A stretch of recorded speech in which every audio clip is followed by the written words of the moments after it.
Hey guys, and welcome to episode number 83 of Diehlman at Halftime, the NBA podcast that tops all others. I'm your host, Larry Diehlman, joined by my co-host, Chris DiPietro. If you're joining us for the first time, it's great to have you, and if you've been a regular listener, welcome back. We have a lot to cover today and not a lot of time to do it.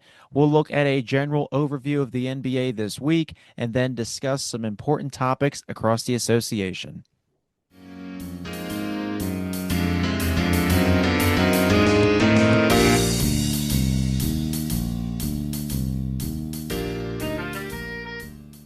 Let's get to our content for the week. So, before we get started, today might be I wouldn't say a special episode, but one for the record book. So, Chris is currently battling the flu. Forget the Michael Jordan flu game. This is the Chris DiPietro flu episode. Sure is, man. There is no discussion that this is going to be better than that flu game in the 90s. So, No doubt about it. anywho, let's get to our content for the week. Probably the biggest story of the week is that we have some trade news or potential trade news out of Atlanta. Trae Young and his agents are apparently working on a trade to get Trae Young out of Atlanta. And there are some rumored teams already, including the Washington Wizards and the Dallas Mavericks, according to the odds on DraftKings. Trae Young, obviously, we've talked about how this was an audition year for Mr. Young, and that, the Hawks have been kind of stuck in mediocrity. They've made that one Eastern Conference Finals run back in 2021, haven't really done much since. And right now, Trae's numbers have been down this season. He's had a quad contusion. Atlanta's record with Trae Young this season, this is probably the most alarming stat if you're the best player on the team, supposedly. Atlanta's record with Trae Young this season is hovering at about 200. Without Trae Young, they're over 500, 55.6% winning percentage. That's kind of alarming. We've talked about plenty of times Trae Young. His biggest weakness is on the defensive side, but he is a great offensive option. He gets a lot of assists and he can do pretty good from beyond the arc. His shooting numbers don't wow you like Steph Curry does, but he is still a great star. I don't know if he's exactly the kind of guy you need as a number one on a championship contender. The Wizards have been bad for a while. They've been seen as maybe one of the front runners in this potential sweepstakes. Chris, I don't know how Trae makes the Wizards better. I saw one rumor maybe this would revolve around CJ McCollum going to Atlanta, or I don't know, just my opinion. Maybe this could be like a multi-team trade. But if he does go to the Wizards, I don't know how that makes them better. If he went to the Mavericks, I mean, Kyrie Irving's coming back, so I don't know. There's not more than one ball in the court, so I don't know how you'd have Trey or Kyrie off ball. Very interesting, and this really shows the Hawks are going to Jalen Johnson. Yeah, I mean, first of all, just kind of crazy to think we're here right now. We're finally at the end of the Trae Young era in Atlanta, it seems like. And there was a time where he took the Hawks to an Eastern Conference final, like you mentioned, and we thought he was this franchise-altering superstar, and we thought that, that was kind of just the beginning of Trae in Atlanta, but after a while, this breakup kind of started to feel inevitable. And the bottom line is, while he's extremely talented, he's just an extremely hard player to build around. He's high volume, he's low efficiency, he needs the ball in his hands, and he's a hole on defense. And this clearly isn't working in Atlanta, and I don't really think it has for a while. I think the Hawks are doing the right thing here, but I think the major challenge here wasn't the decision to move off of him or not. I think it's finding a team that's going to take him. He's, like I said, he's such a hard player to build around, and I'm not sure if any team is really jumping at the gills here to give up a valuable asset for a player like him. And about the Wizards, who are probably the hottest team right now, I think in the Trae Young rumor mill. I think on paper, it's probably one of his best fits, if not his best fit. And like Washington doesn't have a point guard.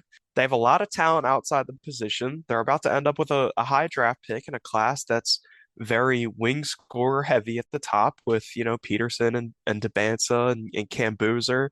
Caleb Wilson. So, this point guard hole is probably a hole that's not going to go away anytime soon. So, like, this has to be the Trae spot, right? Like, I think it makes sense on paper, and I think it'd make them fun. I think it'd make them a little bit better, but I just don't know if I can get behind any team taking a chance on a player like him. There are winning basketball players in this league, and there are losing basketball players in this league. And that is basically independent of talent. Trae Young is super talented, as we know, but he's just not a winning basketball player. And you really can't sugarcoat it at this point. I really tried for a while, but I just don't think you can at this point. And the Wizards, while they're pretty bad, they're a team with young talent that is trending upwards. And there's a reality where Trey comes in, he makes things fun for a month, but then he ends up kind of capping this team's potential for as long as he's there. And, because that's what it feels like he's doing in Atlanta right now. It feels like he's holding them back. And I really just don't know if I want to see another young, promising team get infected by the Trae Young virus here because, he's super talented. But again, I just don't know about his fit with any team that's trying to win basketball games. I don't think Dallas makes any sense at all. I mean, like, you could make the case for Washington, but again, it's like it's bigger than fit at this point. It's like, do you even want to take a chance on a player like him? It's tough. Yeah, it's definitely tough. And again, like if he goes, let's say, to the Wizards, he's not making them a playoff contender immediately. Like this isn't Luka Doncic to the Lakers, and we're all like, whoa, they just set themselves up for the next 10 years at minimum.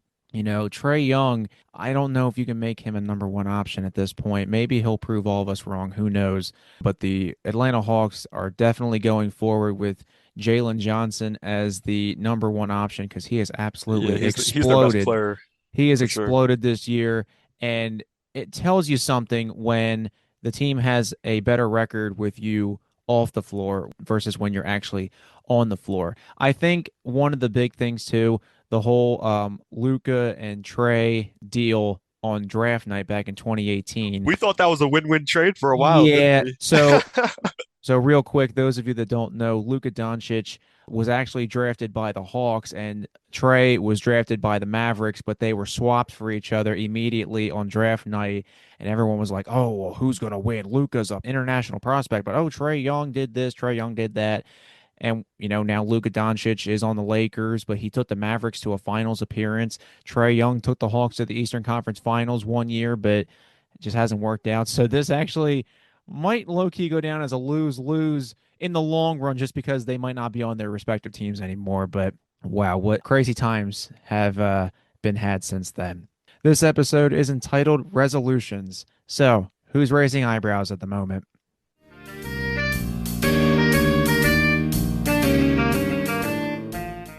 All right, so probably a player that has really stood out in the NBA this season is Jaylen Brown of the Boston Celtics. The Boston Celtics were dealt a major setback in the playoffs last year, not only by losing to the Knicks, but Jason Tatum went down for what we assume is going to be the year with an Achilles injury. And everybody's thinking, oh, the Celtics, they're going to suck this year, and they had to get rid of Porzingis and Drew Holiday, and Horford's gone, and the whole team's just blown up. Jaylen Brown has taken it upon himself to really step out of I don't want to say comfort zone, but just I guess what he's been as a number two option. He's really stepped up and led the Celtics to what they are right now. So Jaylen Brown is averaging a career high 29.6 points per game, and this is his only season shooting 50% or more. And he's shooting career high 77.7% at the foul line, and he has a career high 4.9 assists per game. So career highs across the board. The Celtics right now, who we thought we were going to be a bottom feeder, they are only 3.5 games behind the Pistons for the top seed in the East. And Chris, I think the league might be in trouble, not only with the Celtics, their upcoming schedule, but if Jason Tatum returns this season, either in time for the playoffs or maybe even during the playoffs, the Eastern Conference might be screwed. And I looked at the schedule. Boston's next four games, as of this recording, they have a 3-game homestand with the G League Nuggets, the Raptors, and the Spurs. and then they go to Indiana, and they are the worst team in the league right now, probably next to the Pelicans. So a lot of concern, I think, if you're a fan of a team not named the Celtics, but if you're a Celtics fan, a lot of optimism to go around.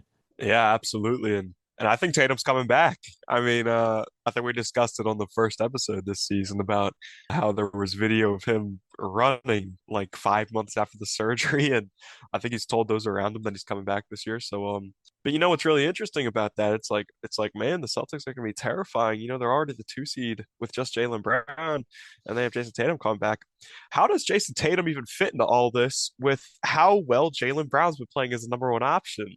You know, I had serious concerns about Jaylen Brown as the number 1 option this year. I think I even, made fun of him and the Celtics before the season for being placed in this reality with, again, Jaylen Brown's the number 1 option. But I could, Jaylen Brown heard the criticisms. He said Chris DiPietro made fun of me, so I'm gonna go out and score 30 points a game now. dude, I think that's That was a exactly what he deciding said. factor. It was a deciding factor. I think if I had kept my mouth shut, I think the Celtics might have been the 10 seed right now. But he heard the noise, and yeah, I just could not have imagined him being this good. He's on an absolute tear right now, and you look at his game log from like the last month, it's like 42, 34, 30, 41, 32, 50. He had a 50-point game against the Clippers.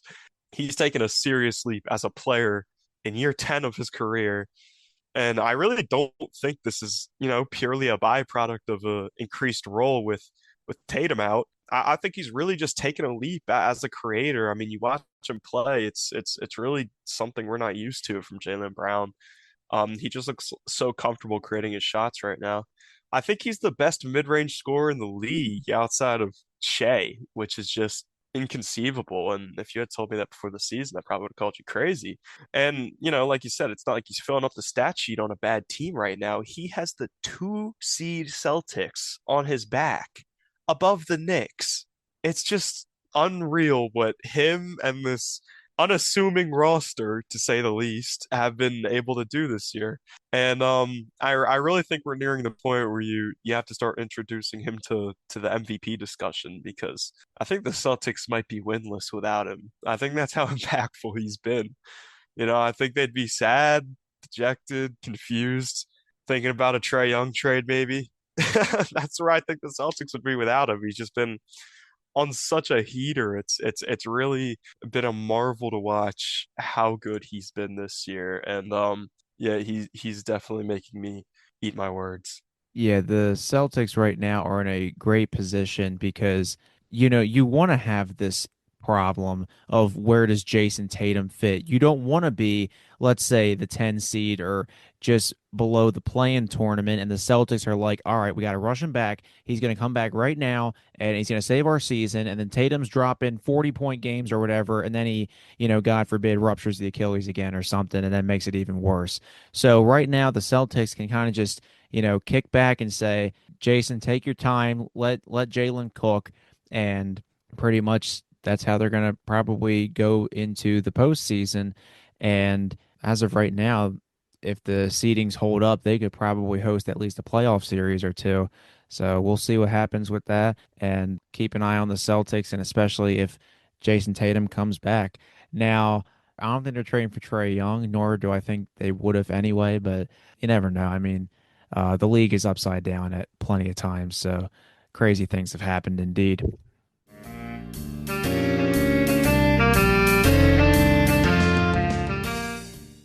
All right, welfare check. New segment on Dillman at halftime, or the deal, if that's how you refer to us. Shout out my boy Lucas. We're gonna be running through some teams, some players that maybe haven't had the light shed on them that they deserve so far this season. We're gonna look at some bad teams, some teams in the dumps, some teams that aren't normally featured on the deal, and we're gonna run through them, their bright spots. Just do a little welfare check, because we haven't checked in on these teams in a minute. So I'll start over in. I'm actually going to start in 2 places here, because I'll be talking about a set of brothers, the Warriors and the Grizzlies, respectively. 2 not so good teams right now, with not a whole lot to be happy about. But I'm going to talk about the Spencer brothers, and First of all, I have to preface this. Shout out Timothy Chalamet. Marty Supreme was awesome. It was just so well done. One of the best movies of 2025. Timothy, you've got all the swag in the world right now. One of the hottest white boy of the year candidates I think we've seen in quite some time. But let me tell you about what's going on in San Francisco and Memphis, man. The Wait, wait, wait, wait, Spencer wait, wait, brothers, wait. Back it up, back it up. Since when does Timothy Chalamet get a name drop on Diehlman at halftime? this is why. This is why, because he's got some competition now. Let me tell y'all what's happening in San Francisco and Memphis, For White man. Boy of the Year. Okay, I got you, The got you. Spencer brothers, the Spencer brothers, they're taking over the world. If you live under a rock, let me tell you a little something about the real world. And this is the Spencer brothers world, okay? Let's start with Pat. He played lacrosse in college. All right, lots of NBA players were dual sport athletes. Pat Spencer was one of the greatest college lacrosse players of all time. He won the Tiwaraton Award, which is like the Heisman of lacrosse, apparently. And he just randomly decided to pick up a basketball again. And he hadn't played since high school. He used an extra year of eligibility to hop on the Northwestern basketball team, and he balled out so much so that Steve Kerr saw something in him and let him walk onto the Warriors, and he has not looked back.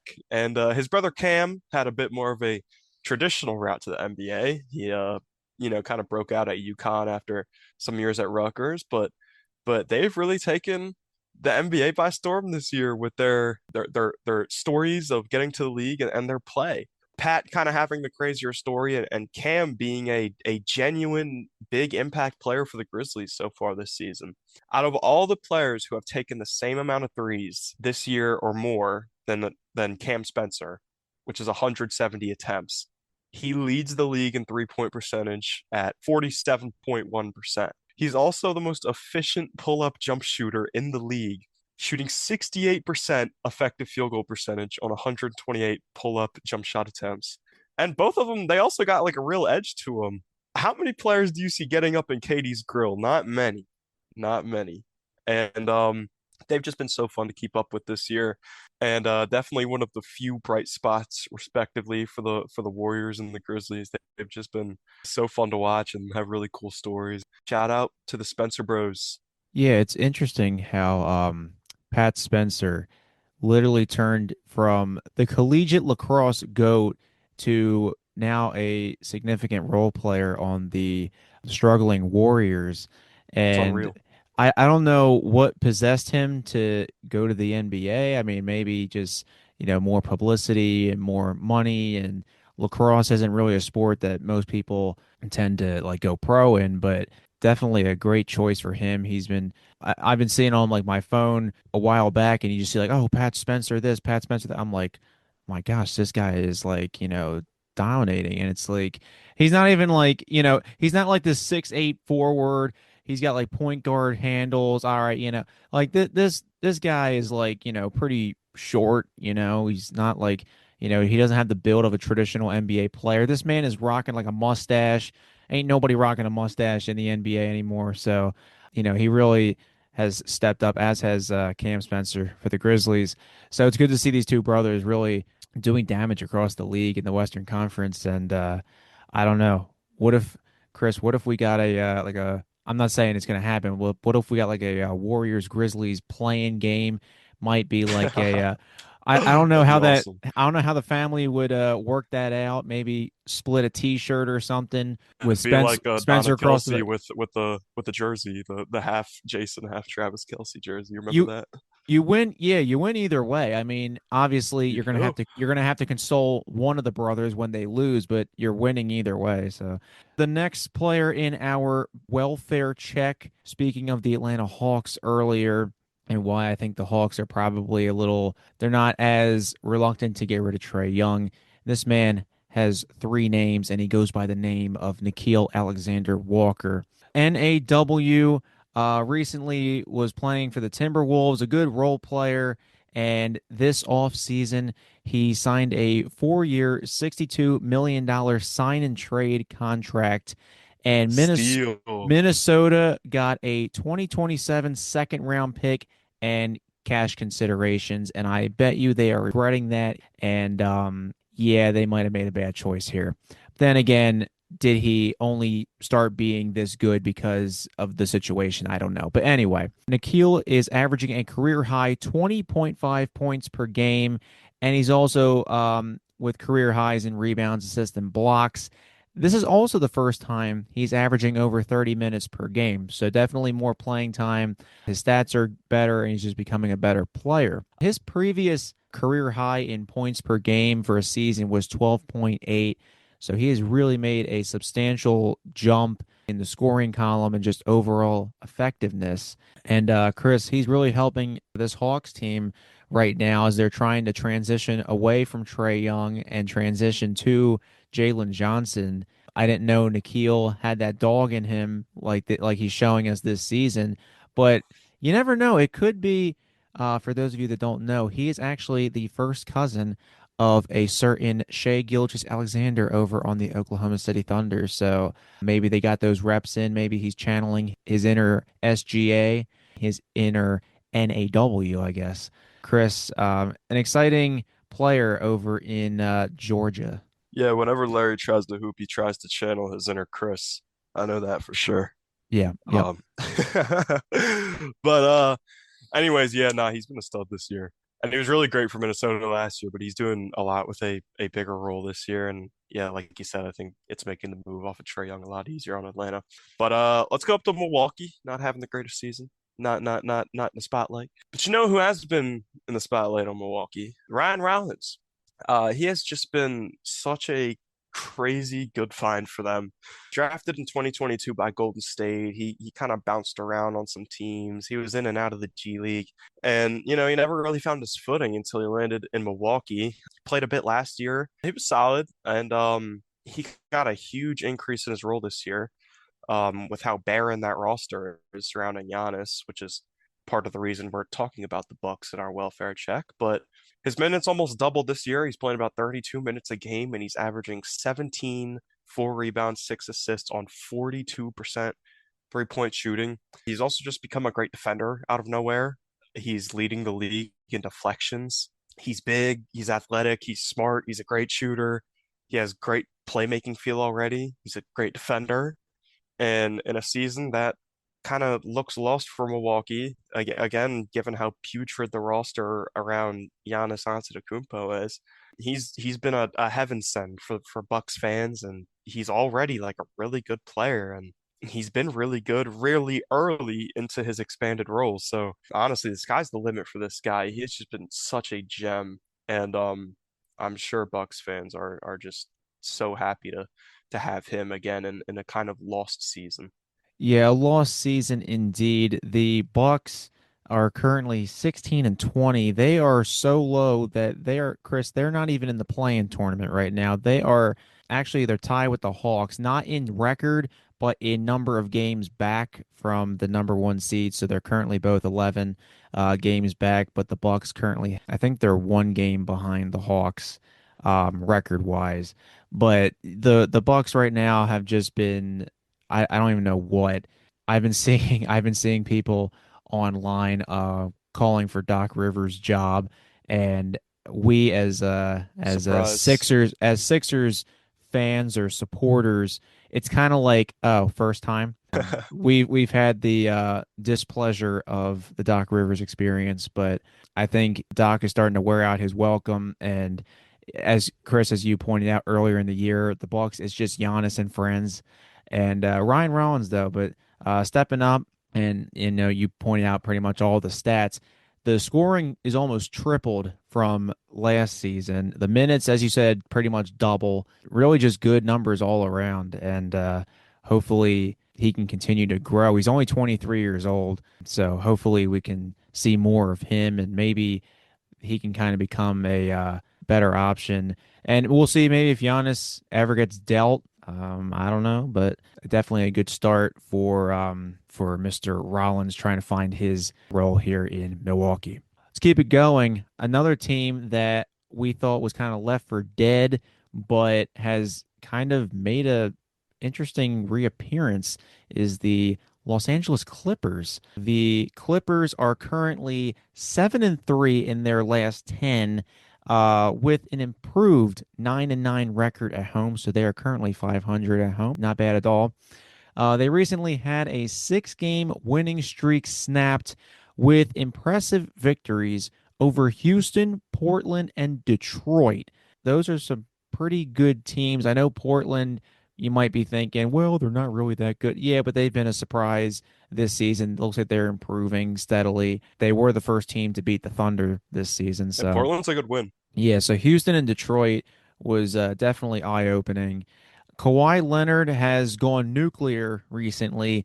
This man is averaging 39 points per game in those 6 games that they won, including a career high 55 against Detroit of all teams.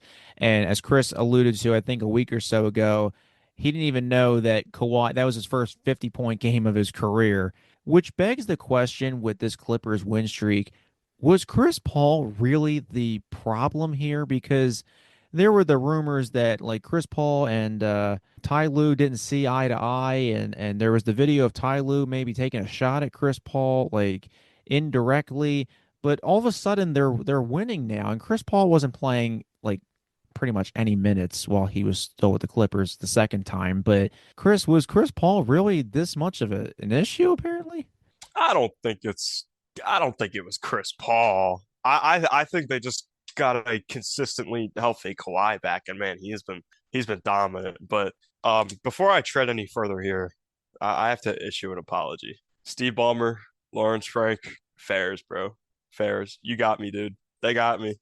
I was calling for their franchise to be blown to smithereens not even 2 weeks ago. And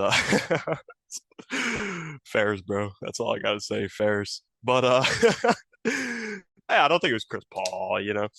Ty Lue's a good coach, and again, Kawhi's been playing a lot more, and I think they're just starting to figure things out with their roster. It's not like they were some bummy roster before the season started. I mean, they have plenty of talent, but yeah, they're playing the best they have all year right now. It's honestly pretty shocking, and I think Ty Lue had a quote when they were deep in their losing ways or he said they wanted to go on a 35 and 20 like 55 game stretch to end the season and like hopefully like get into a play-in spot. I think like Ty Lue said that was his goal for the rest of the season, and everyone kind of laughed at that. Like, how the hell is this Clippers team going to win 35 out of 55 games? But I think they went on a 7 game win streak like right after he said that. So I think the entire world was out on the Clippers, but yeah, they're really playing great right now. It's crazy.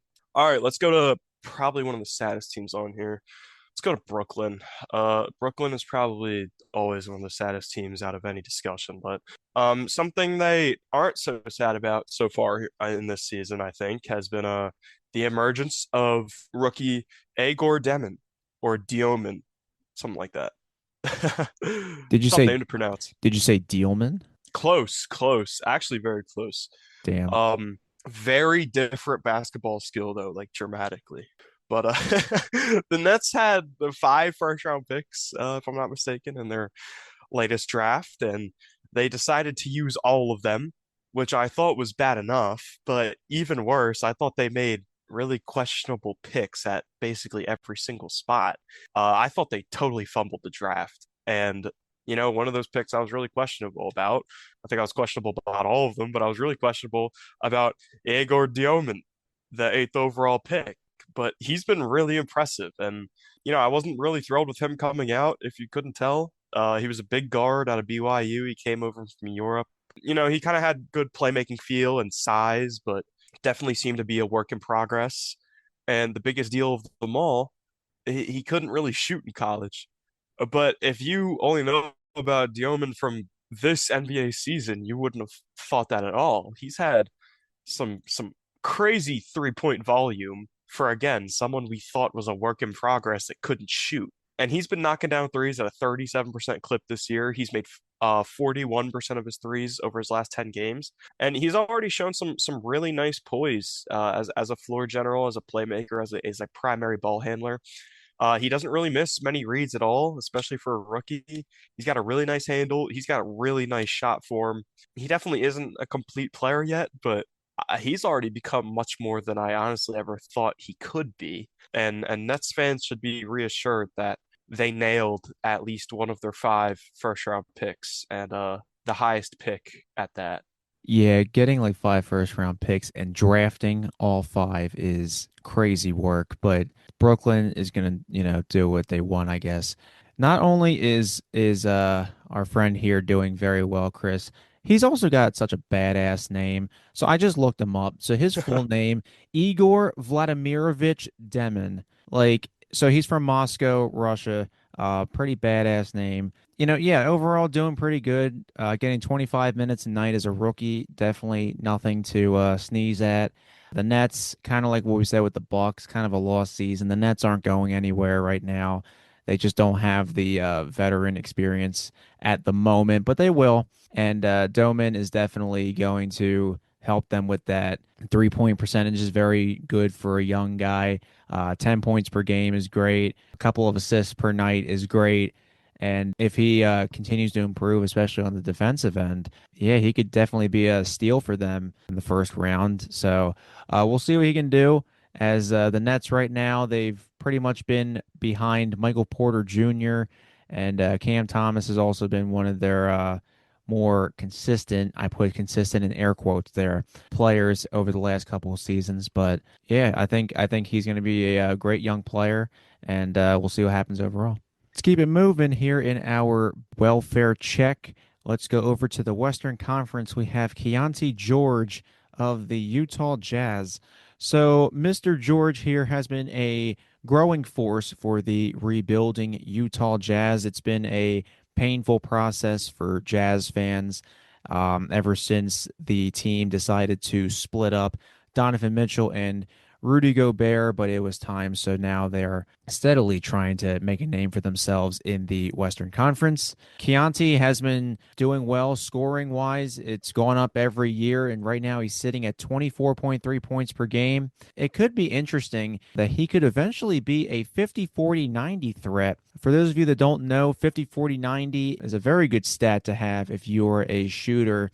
It means that you're shooting at least 50% from the field, 40 from downtown, and 90% from the foul line. It's only been done a handful of times over the course of a season. Keontae George currently sitting at 45, 37, 90. So he's just a couple ticks short on those first two. Similar to some of the other players that we've talked about, he's averaging career highs across the board.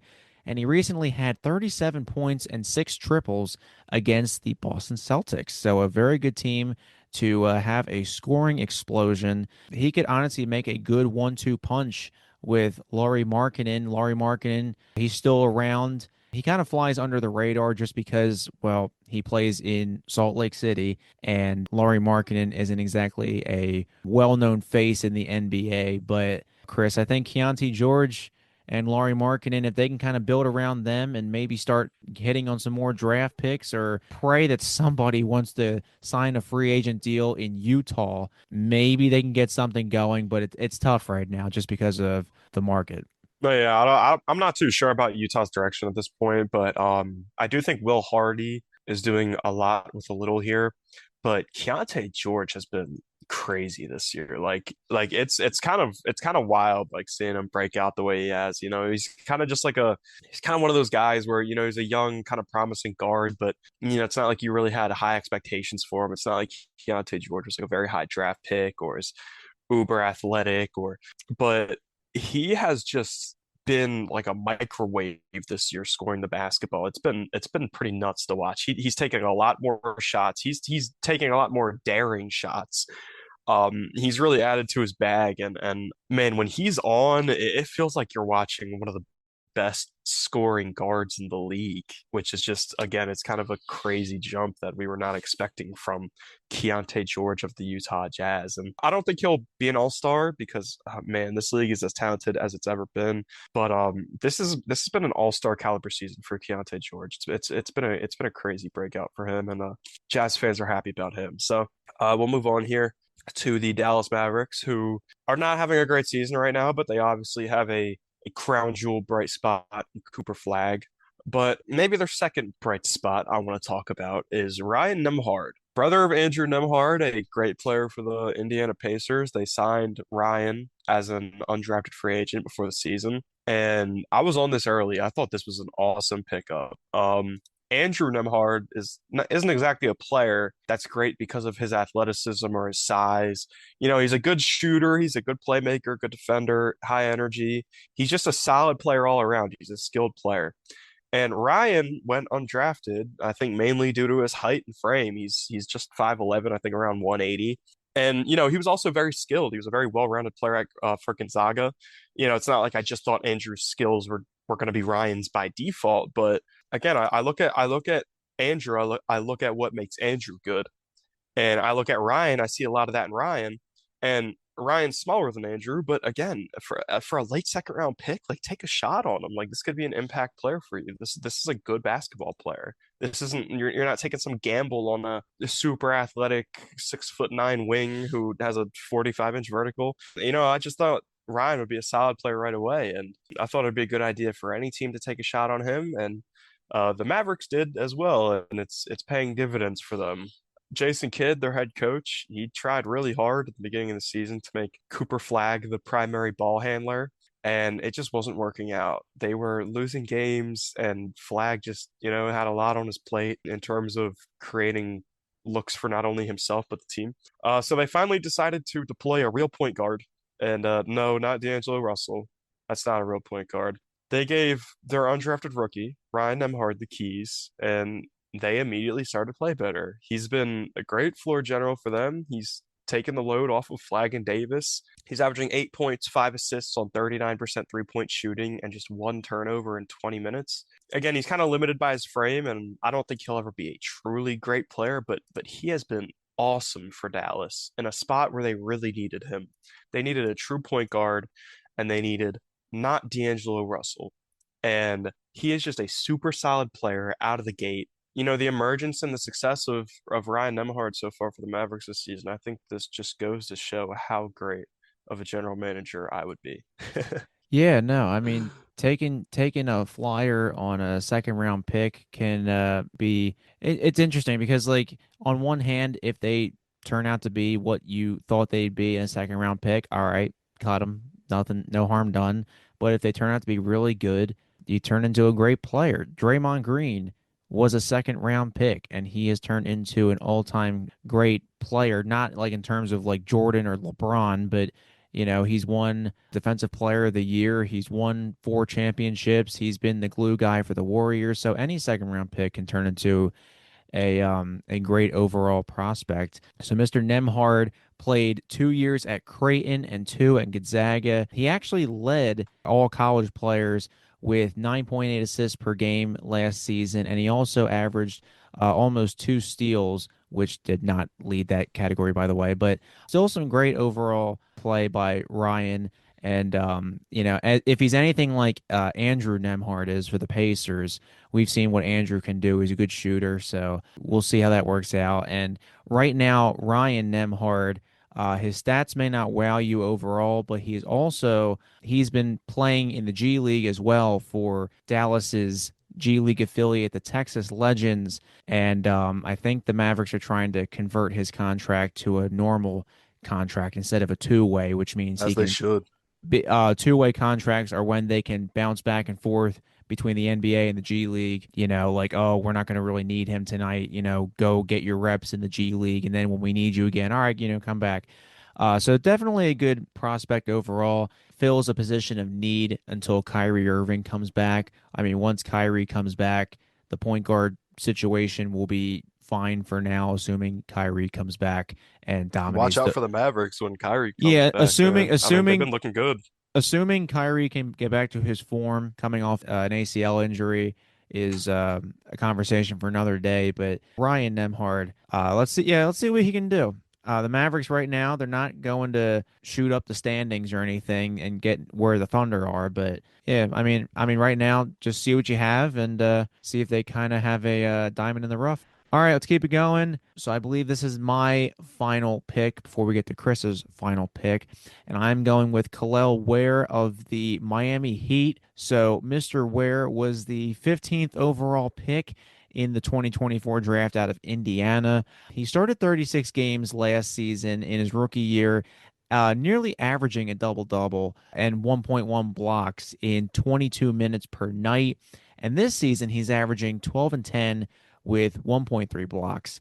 And he's been a consistent outside shooter as well at 44.1%. So he's already taking steps to becoming a consistent three-point shooter and really stepping up in terms of being a beast in the paint. They're really looking for him to be a complement to Bam Adebayo. Obviously, Bam's been there for a hot minute. We know what Bam is. He's a great defensive player. Offense, he doesn't really have a bag, but he's a great player for who he is. Tyler Hero has been battling injuries this season. We haven't really seen much out of him. And the Heat, to no one's surprise, are in the play-in tournament seeds at the moment. Right now, kind of like what we said with the Mavericks, the Heat kind of just don't really have too much in terms of expectations. And Khalil Ware definitely getting his reps under Eric Spoelstra because Eric Spoelstra could literally turn horse crap into, a perennial all-star. So right now the Heat are just in the play-in tournament. Chris, as we were talking about recently, play-in tournament is basically the Heat, Bulls, and Hawks Invitational.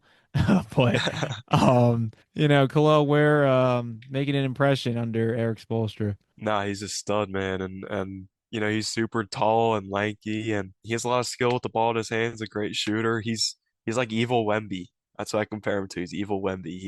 He's Dollar General Wemby. He's great. He's a stud.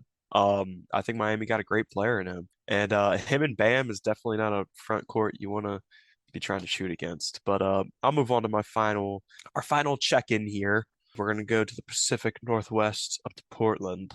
We've talked about undrafted guys. We've talked about two-way players.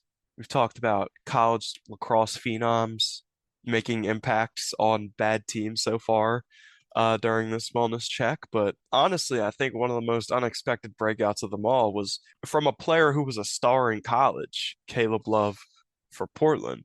And if you've kept tabs on March Madness over the last couple of years or just college basketball in general, you probably know Caleb Love. He was a dynamite scorer for UNC and Arizona in his final season. He transferred to. He was a big time college basketball star, but not really the type of college star that projected very well to the NBA. He was obviously talented, but he was a really streaky shooter. He took a lot of bad shots in college, and he really wasn't a plus defender or playmaker, and he really just didn't seem like a pro. And NBA teams seemed to think that about him too, as he went undrafted in 2025. But Portland took a chance on him, and he has been really impressive considering his former outlook as a professional basketball player. He's averaging 10 points per game this season, but he's averaging 17 over his last 7 games. Also 43% from three over his last seven. I honestly did not think Caleb Love would ever be an impactful NBA player or even get the minutes that he's getting right now. Like when I found out, like, I don't know, maybe in November that like Caleb Love was starting to play serious minutes for the Trailblazers, who I already thought was a pretty loaded team. Maybe not the most talented team, but like a team that was like deep. Like the Trailblazers have dudes. And I was seeing how much Caleb Love was playing for them. I'm like, what in the world? Like, this is a guy that no one really talked about, like being an impact pro. And he's making me eat my words along with 29 other general managers. And he hasn't been super efficient, and he's still not a great defender, but he has exceeded expectations and more for Portland so far. And I just had to shout him out because again, I don't think anyone was seeing this from Caleb Love as a pro like so early on, if ever. Like he really just seemed like one of those dudes who was just like a stud in college, and then he might bounce around on some two-way contracts, and then he'll be out of the league in years time. He was like almost like Emoni Bates. Like everyone was like super high on Emoni Bates in high school, and he was a good college player, and it just like I don't know, he's just not a pro. And that's how most people thought about Caleb Love, but like he is proving everybody wrong right now. It's just cool to see. So yeah, definitely a bright spot for Portland. And a successful welfare check I'd like to believe, on some of the bottom feeders or not so much in the spotlight teams in the league, not so much in the spotlight players in the league. I'm glad we were able to touch on a lot of those guys because again, it kind of seems like we're talking about the Spurs and the Lakers and the Knicks a lot. So, yeah, this will be a regular stint on the deal from now on. We'll be checking in on some of the players and teams not quite getting the recognition maybe they deserve. So, yeah, successful welfare check. Shout out my partner Larry in helping me travel the NBA country and check up on some needed fan bases.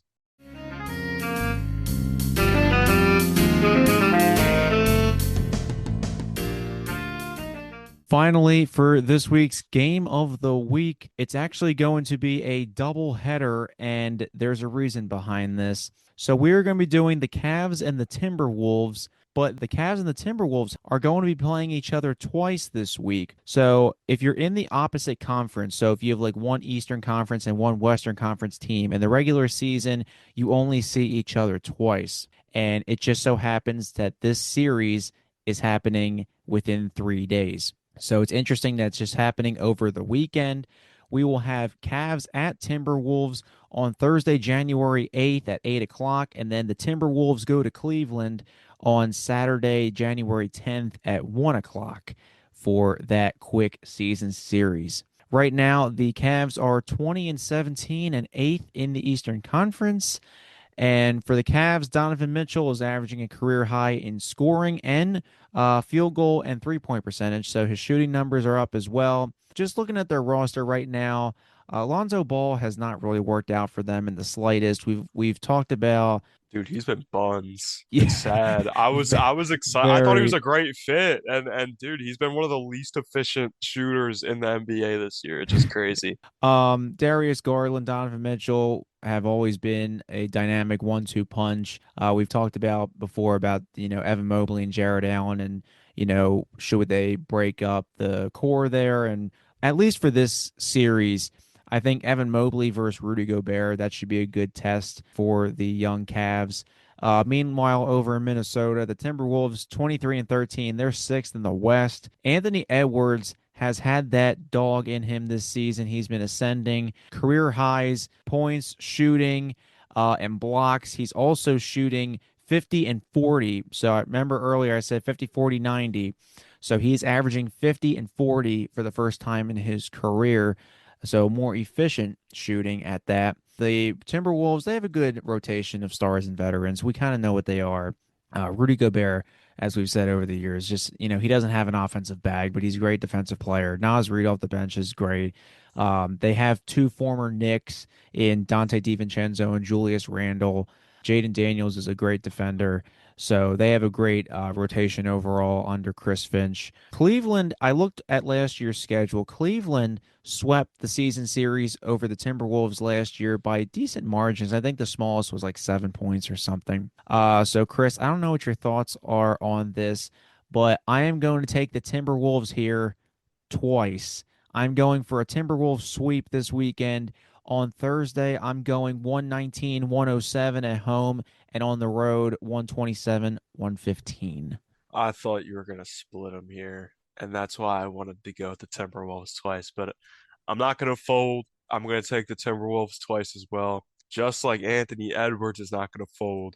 He's been a stud as always, but he is having a such an awesome year in particular. He's just playing with such a high energy right now. He's seventh in the league in scoring. Feels like he should be higher, kind of like I mentioned with Jaylen Brown earlier. It's like you look at the box score, you just see like 30, 35, 40, 38, 32, 40, 43. Like it's crazy. He's been such a stud this year. He's hitting game winners. He's dropping his nuts on people. And this is a Cavs team which is the opposite of a dog. This Cavs team folds easily. And I like to think they've kind of been playing better lately. They've won three of their last four, and they only lost a close one to Detroit. They beat San Antonio, Phoenix, and Denver in a row, which is pretty promising. And the Cavs are so talented, we know that, but they've just been having such a tough time putting things together this year, and they just seem like a discombobulated team. And when you're a team confused, trying to figure it out. The last thing you want is a dog huffing down your neck. And that's what Anthony Edwards is. And he's ready to go nuclear on these Cavs. He always steps up against good teams.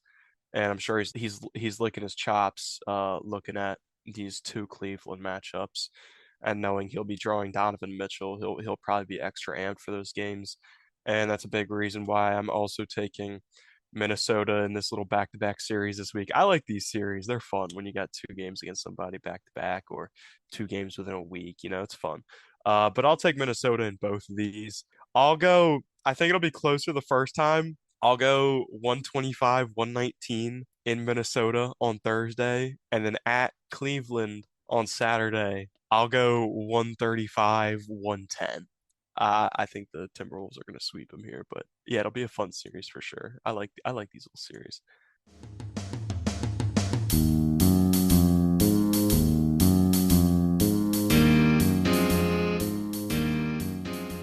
Well, that's all the time we have for today. If you haven't already, make sure to follow the podcast accounts, Chris and me, on social media. The three podcast accounts on Instagram, TikTok, and X or Twitter are under @Diehlman@half. My personal X and Instagram are @Larry Diehlman. Chris's personal X and Instagram are @ChrisDippy. All seven handles are in the description on Buzzsprout, Spotify, or wherever you get your podcasts. Remember, although you can find Diehlman at Halftime on major podcasting platforms like Spotify, Apple Podcasts, Amazon Music, iHeartRadio, and YouTube, the main podcast website is on Buzzsprout. The website URL is Diehlman@halftime.buzzsprout.com. Feel free to send a comment by using the Send Us a Text button located in each episode's bio. With the exception of Apple Podcasts, the text option is available on Buzzsprout and all of the major platforms. Your comment could end up in the fan mail section of the Buzzsprout website. And don't forget to spread the word about Diehlman at Halftime. We are now into 2026, and we're getting close to the second half of the season. Not yet. We still got to get to the All-Star break and the trade deadline, but we are in the second half in terms of the calendar year. So things are really going to start to heat up now with football season about to come to an end, and it's going to be primary hoops. So lock in, people. We got hoops to talk about. Let's go, baby. See you next time, fellow hoops fans.